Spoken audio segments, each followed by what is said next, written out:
Hello, Internet. My name is Brittany, and yes, I am in my 20s, and yes, I watch Wizards Beyond Waverly Place regularly. What it seems.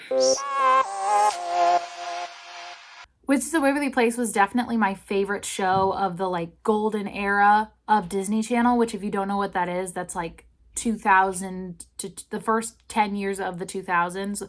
Maybe a little bit into the late 90s, which was literally my childhood. And I'm talking Sweet Life of Zack and Cody, Hannah Montana, That's So Raven, Kim Possible, the High School Musical trilogy, Lizzie McGuire, Phineas and Ferb, which is also currently undergoing a comeback, which I am stoked about. Can I hear any Phineas and Ferb fans in the house? And yes, all of these Disney Channel icons were just that.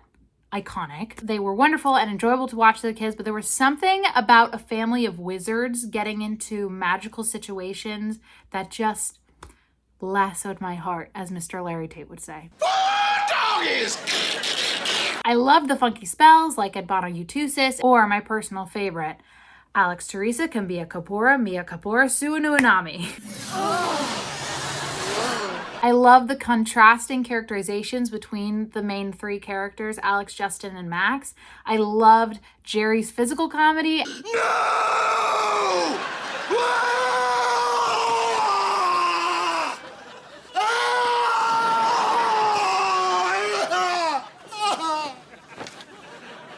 What happened? And Teresa's sweet moments, and when she would call Alex Mija. Come on, Mija. I loved Harper's crazy dresses and, of course, the awesome side characters like the woman who just kept popping up on screen over and over and over again throughout season 1 as the security guard.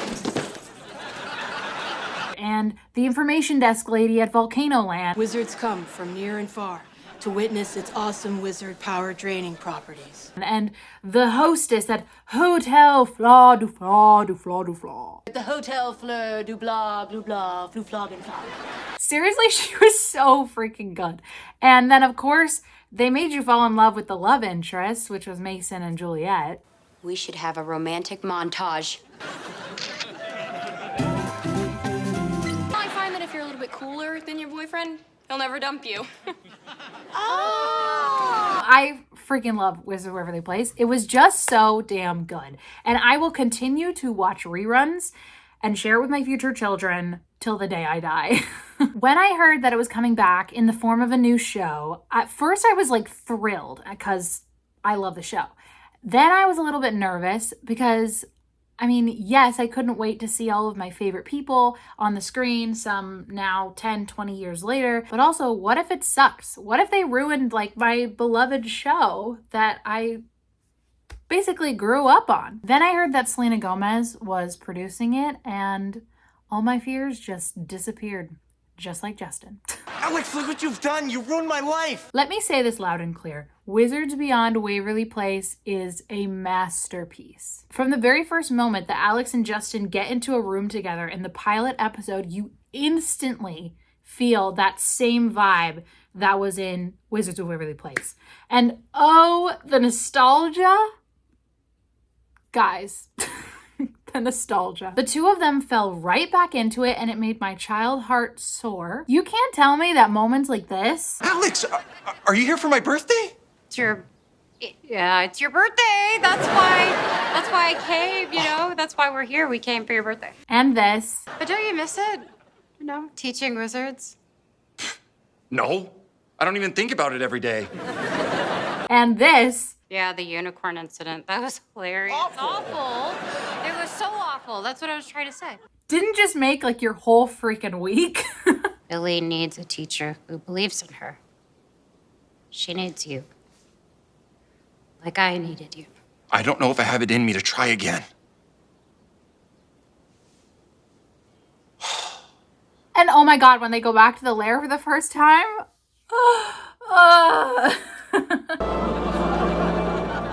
The old lair. This takes me back. Hello, Wandy. My old friend. Thank you. For everything. Russos always have each other's backs. Well, don't blow it, J-Man. So obviously David Henry and Selena Gomez are like nostalgia gold, but the show brings you such hilarious and lovable new characters as well. I love how Roman and Billy and Milo kind of mimic the original three of Justin, Alex, and Max, but they bring their own sort of fresh take to the archetypes. The sibling and the family dynamic of the Russos is what the original show was all about, and these three young actors gave us back that feeling. As for my favorites, Roman and Giada. Immediately, my two favorite new characters in Wizards Beyond Waverly Place. I love how Giada has a similar spunk to Juliet, which is Justin's previous love. Giada, please no. I'm sorry. Are you an investigative reporter nominated for 3 regional Emmys? No. Are you? No. To the tribunal. Actually, I don't know how to get there, so I need one of you to go first. And also low-key a redhead like Harper. Just like the whole cast, she has brilliant comedic timing and that lovable mama vibe that Teresa had in the original. Now, whoever hired Alceo Fiel, I hope I'm pronouncing that right, sorry if I'm butchering it, needs a raise because he is literally sitcom genius. I think I found myself literally laughing out loud the most at Roman's moments.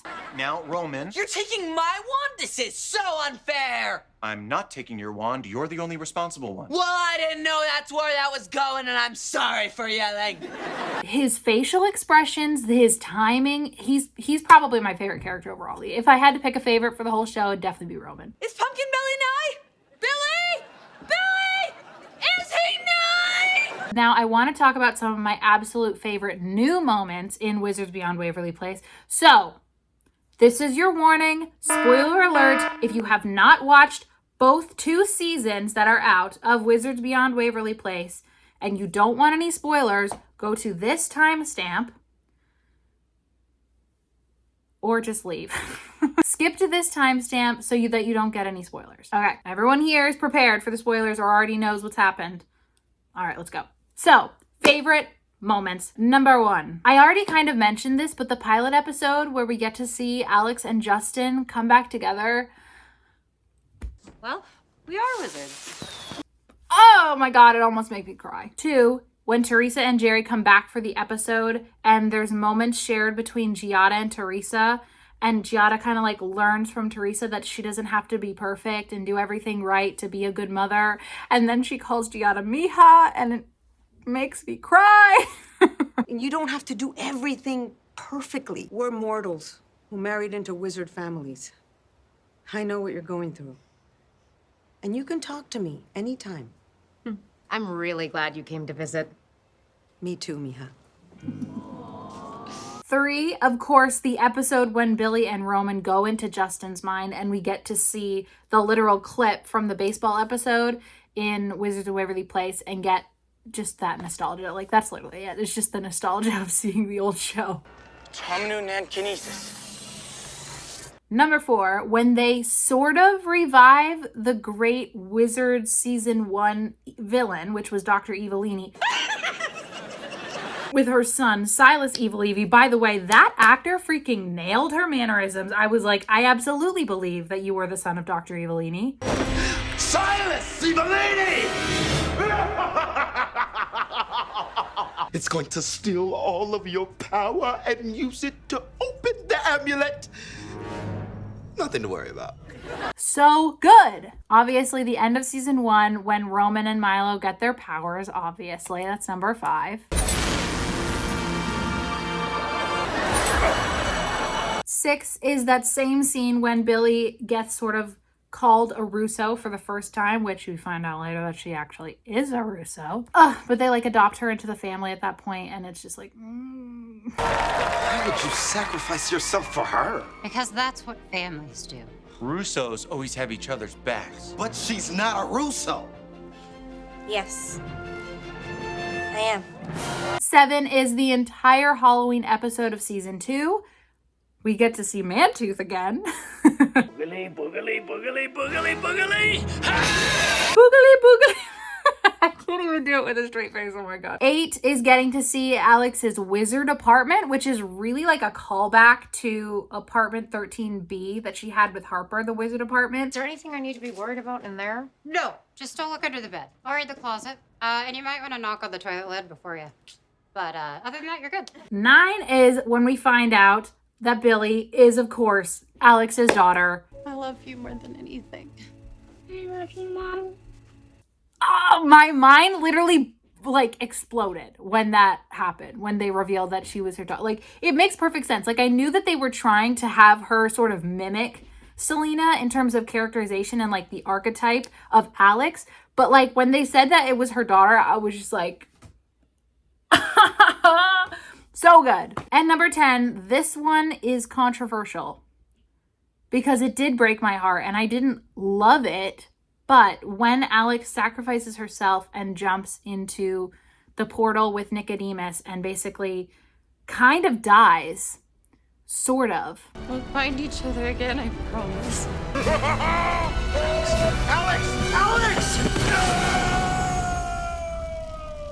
The reason why I love it is, one, I think she's going to come back. Like, they're not just going to kill her off forever. That would be stupid. 2, it just deepens the emotional bond and kind of trauma for Billy. Like, the relationship between Alex and Billy when she calls her mom after she remembers and then she like it's just it was a great moment and it made me cry. Okay, so those were 10 of some of my favorite moments in the new series. Let me know if you agree or disagree. Or I would also love to hear some of your guys' favorite moments because this is a conversation, right? I don't want to just be talking into oblivion. I need to meet some of y'all fans that are as crazy as I am because I know you're out there. Okay, talking about the cliffhanger and season 2 stuff because I know you guys want to hear my take. But like I said, the finale of season 2 just rocked my freaking world, shook my mind up. It left me with so many questions, as everybody I'm sure has questions. Here's the biggest one that we're all asking. Who the freak is Damien Penwolf? I mean, we know that he's obviously Billy's dad and Alex's ex-boyfriend, ex-husband. I don't remember if they said that they were married. I don't think they did. I think it just said that they fell in love and had Billy. But anyway, like, who is he? I guess he's a wizard, but like something that I was curious about because of Alex's history with werewolves, and also Nicodemus's face was kind of creature-ish, and also the name having literally the word wolf in it. Is he like half werewolf, half wizard? Or maybe Billy is... I don't know. I was gonna say like maybe he was werewolf and she was a wizard and Billy is like is both. I guess Billy would look more werewolfy. Anyway, we do learn from the Gossip Stone that he was evil, but then he fell in love with Alex and Alex like melted his heart and turned him good. So like what happened? We need the backstory. We need like, how did that happen? Did he die? That's a big question in my mind. It seems like he died, or at least he's like far away somewhere else, locked up or something. Alex isn't like seeing him regularly, otherwise she would have said something. Like they would have been like, oh, how's Damien?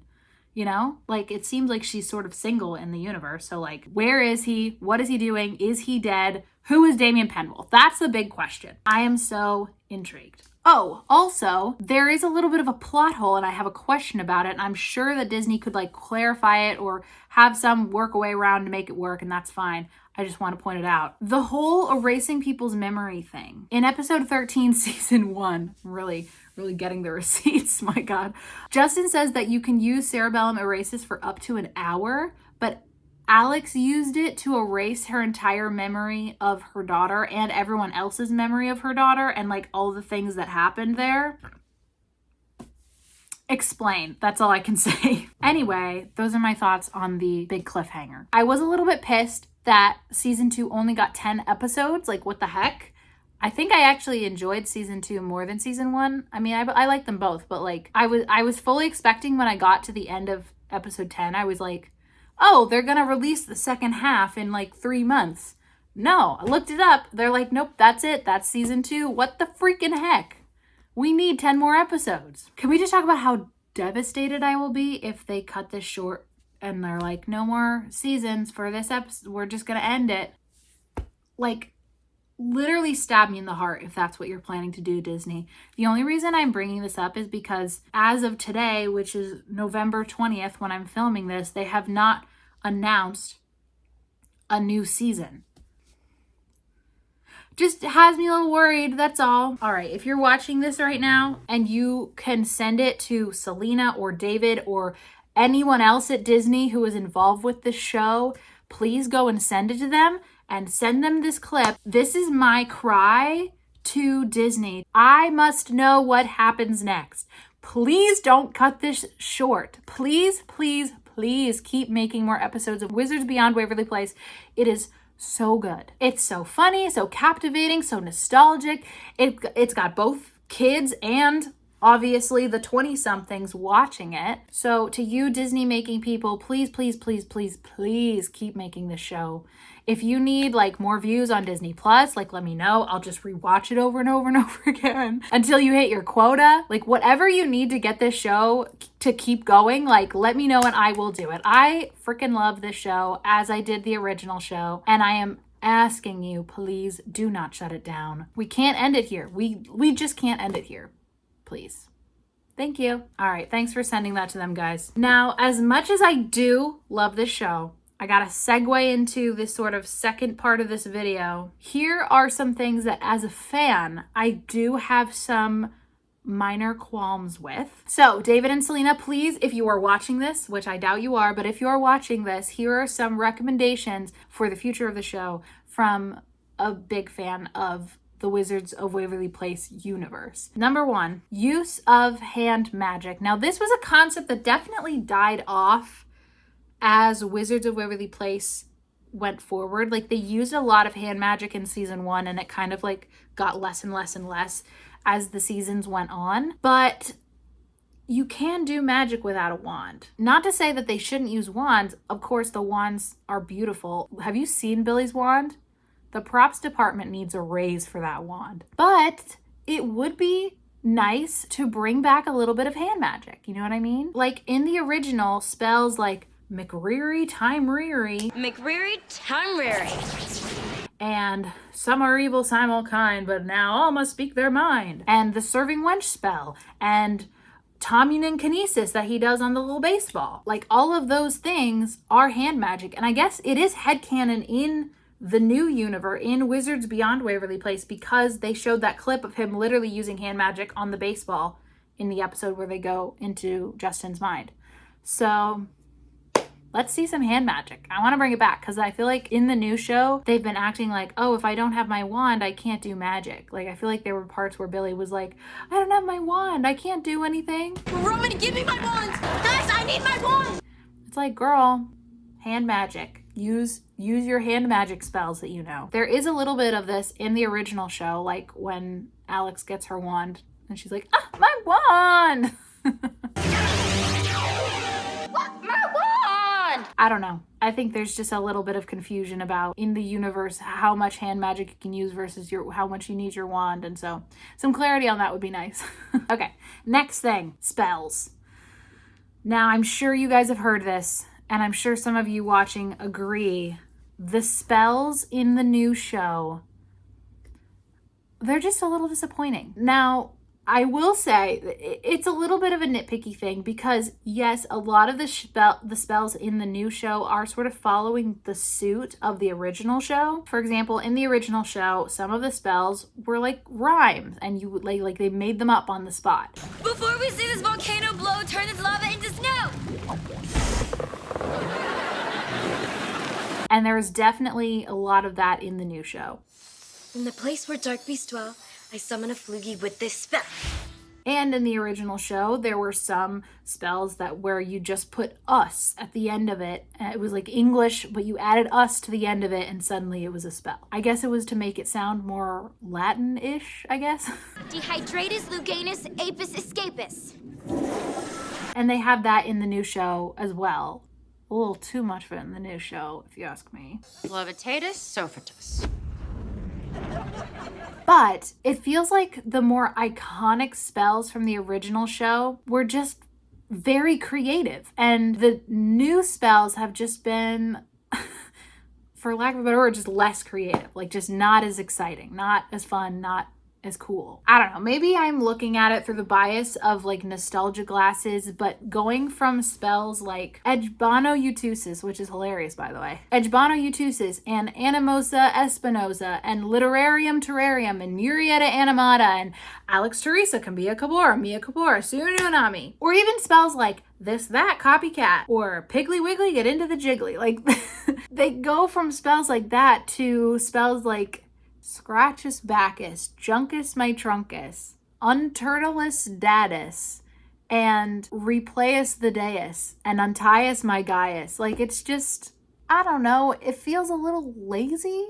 You know what I mean? Also, in the new series, there are some spells that could have just been a direct callback to the old show.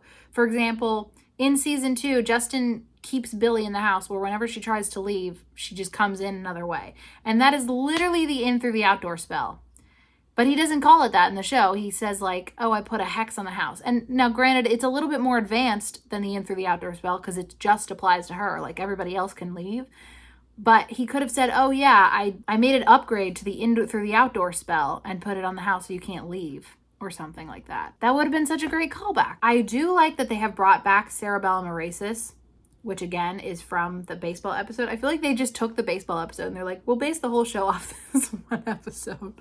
But it would be nice to have a few more of the original spells, like have a little cameo in the new show, in addition to the new spells. Like we want the new spells, we like new spells. It just feels like it needs a little more creativity. And I am happy to volunteer as a spell writer on the show. Put me in, coach. I will do it. Let me know what spell you need, and I will come up with a creative way to do that spell. Last little qualm that I had is flashing in and out of places. This one has bugged me, honestly, a lot, because throughout all of Wizards of Waverly Place, the Russos are constantly flashing in and out of places. Like, that's like Alex's ML, which is like, and then now she's at the next location. It was even to the point where like the mortals like Teresa and Harper would like complain about it and be like, I hate the feeling of, you know, flashing out. I hate traveling by wand. It makes my ears pop and my ankles swell. Oh, I hate it too. I hear stuff and I taste metal. That's how much they would do it in the original. And they don't do it at all in the new show. Like, the only time I can think of them flashing in and out is in the Halloween episode when Billy is taking Justin through his like Halloween past, present, and future. But even then, they're not really going locations. That's more like time travel. So it wasn't really flashing in and out. And I get that maybe flashing in and out between worlds, like you can't flash from the mortal world into the wizarding world or vice versa. Like you need to go through a portal. That was very much headcanon in the original series, except for that one episode where she's with Stevie and they go from like a wizard con back to Waverly Place and back when like Harper's working on the float with Justin or whatever. I'm really exposing how much I know about the show and how much I watch this show. It's a little embarrassing. It's okay. I love the show. It's okay. But like the episode in the new show where at the end of season 2, towards the end of season 2, where they're like having to walk up the flight of stairs to get to the Gossip Stone. Like, I get they were trying to do the physical comedy of them being exhausted and having to walk so far. They could have just flashed up there. You know what I mean? I don't know. I guess I'm reminded to moments like in the original show where they expose wizardry and they don't have their wands and they have to walk across the country basically to get back home, and Jerry like loses 30 pounds or whatever. But even in that situation, at least they like had the cop out of like, I don't have my wand, which I'm pretty sure in season 1, Alex flashes in and out of places using hand magic. Like she does like a, maybe I'm wrong. I have to go back and look. Anyway, there's just a little bit of inconsistency with flashing in and out. And because it was such a staple thing of the original show, I wish that it was more prevalent in the new show. Or at least give us a reason why they can't. Like, oh, the transportation law experts in the wizarding world have forbidden flashing. I don't know. You know what I mean? Something. Although I hope that you don't do that because I really do like them to just and then they're gone. There are a lot of moments throughout the new show, And I'm like, just flash in, just flash out, just go. I would love to see that. And that's pretty much it. Overall, I really do love this show. It absolutely carries the heart of the original show, which was family. At the core, that's what the show is about, was family. And it does that so beautifully. I love the recurring line, Russos always have each other's back. Makes me cry. Oh my God. Here are some things that I hope to see in future seasons. Obviously, I want to know the answers about the cliffhanger questions, but I also want to know like what happened to Alex and Mason. Obviously, they're not together anymore. And Juliet and Justin, they're not together. I mean, obviously, he's married to Giada. Justin hearts Juliet. Yeah, we're circling back to that Juliet thing later. I know. I want to know what happened to both of those love situations. At the end of Wizards of Waverly Place, they were like, oh my God, we can be together because you're the family wizard. I can be with your werewolf. And he was like, I got my powers so I can be with the vampire. Like they were supposedly endgame. And obviously that didn't happen. So I just want to know what happened. I love that Max is a billionaire who owns this Subway sandwich chain, because obviously that was like his gift at the end of the show, of the original show, was he got the substation and he turned it into $1 billion industry. Like, that's so awesome. I would love to see him on screen. Jake T. Austin, please come back. Please be Max. We love you. We love you. We love you. Please come back for an episode or two. That would be so fun. Also, in the original series, the future Harper comes back or whatever to sell her books. So we have the future Harper. Now it is sort of the future. It would be nice to see Harper starting to write more books. And I know there was a little bit of that in the last season of Wizards of Waverly Place, where she was like journaling the chronicles of Mason and Alex. But now it's like, okay, maybe she's got a book out. Maybe she's got 2 books out. Although I did have the thought, maybe that timeline has been erased, because in that original timeline, Alex is supposedly exposes wizardry. And everybody knows about wizards, which is why her books don't sell very well. But now, obviously, in this timeline that we have in Wizards Beyond Waverly Place, people don't know about wizards. So maybe that timeline is ruined. But I would love to see Harper come back. I also think that the dynamic between Harper and Giada would just be so funny. So I want to see them interact. I know that Zeke cannot come back for obvious reasons, but I do wonder who Harper ends up with. I have this thought. Maybe she finally meets a scientist named Jeremy and marries Jeremy from science. That would be so funny. Oh, I would love for her to come in and be like, meet my husband, Jeremy. He's a scientist. Anyway, that's a wrap on this video. I know it was long. I hope you guys enjoyed hearing me ramble about it. I do love this show. Please, please, please keep making more seasons. As Alex put in the pilot of the new show, I've missed this. I've missed this. Thank you all for watching. Have a good one. What it seems